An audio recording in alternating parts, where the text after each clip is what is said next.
Pessoal, o meu nome é Inês, eu sou psicóloga de time emérito e hoje venho falar-vos sobre o home office. Eu sei que desde o início da pandemia muitos de nós fomos obrigados a fazer todo o tempo home office e nem sempre é uma tarefa fácil. Em primeiro lugar, porque muitas vezes nós não temos a mesma estrutura em casa que temos no nosso local de trabalho, na empresa, por exemplo, e portanto é uma dificuldade a mais fazer o tempo todo home office. O que é que acontecia muitas vezes? Muitos de nós faziam home office 2 vezes na semana, eventualmente 1 a 3 vezes na semana e portanto nós conseguíamos algum equilíbrio entre o estar na empresa e o estar em casa, ou seja, trabalhar com toda a infraestrutura que nós precisamos e o trabalhar em casa quase que de forma complementar. Mas a verdade é que de um momento para o outro todos nós fomos forçados a fazer uma mudança muito grande. Todos nós fomos forçados a, de repente, adaptar-nos e a adaptação leva tempo. E, portanto, a primeira dica que eu queria deixar relativamente ao home office é não se cobre demasiado. Todos nós, ao fazer adaptações e ao fazer mudanças, levamos ali um tempo até nos adaptarmos, um tempo até nós conseguirmos fazer as nossas atividades da mesma forma que fazíamos anteriormente. Por outro lado, nós muitas vezes em casa, como eu falei, nós não temos a infraestrutura e muitas vezes até a tecnologia, a velocidade de internet que nós temos no nosso local de trabalho. Então, não se cobre demasiado. Faça, claro, o seu trabalho da melhor forma possível, com dedicação, com objetivo, com foco, mas não se cobre demasiado. Porquê? Quanto maior a cobrança, maior a pressão em cima de si. Então, vamos tentar reduzir essa pressão, reduzir essa cobrança, para que faça o seu trabalho de uma forma mais tranquila, mais calma e que isso não seja um problema a mais para si. Então, já avançando também para a segunda dica. A segunda dica vai de encontro ao nosso trabalho, ou seja, à logística do nosso dia-a-dia e como é que podemos facilitar o nosso trabalho.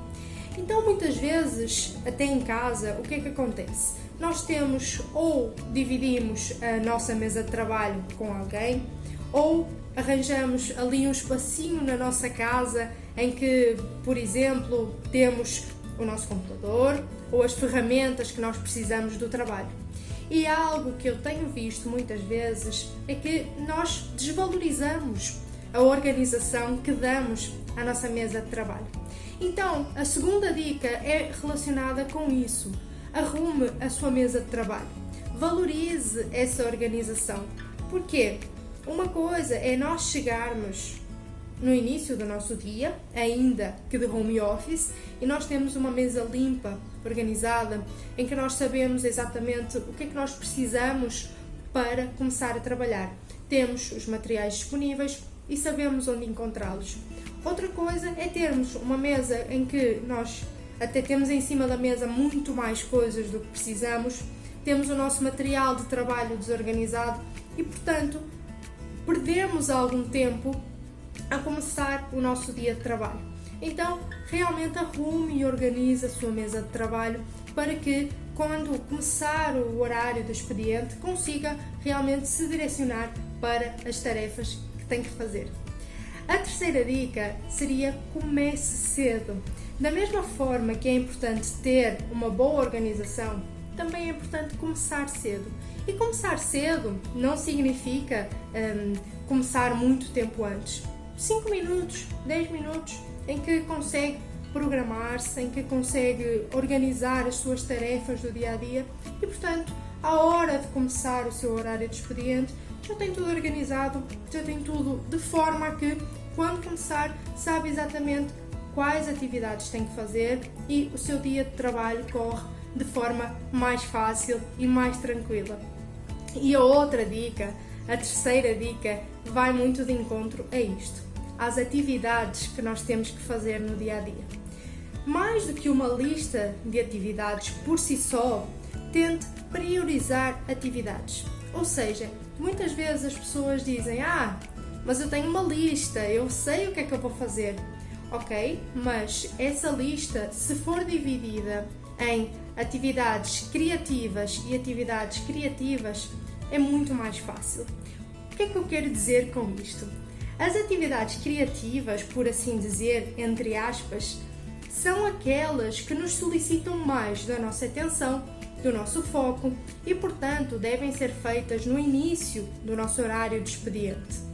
As atividades não criativas ou menos criativas, entre aspas, como, por exemplo, mandar um e-mail, responder um WhatsApp, devem ser feitas num horário mais de tarde ou mais para o final do nosso expediente.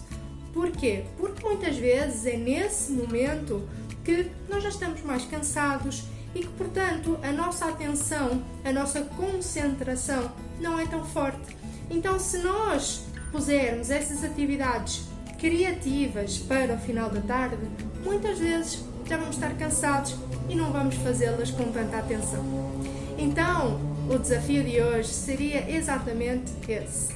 Faça uma lista de tarefas, mas divida essa lista de tarefas a meio.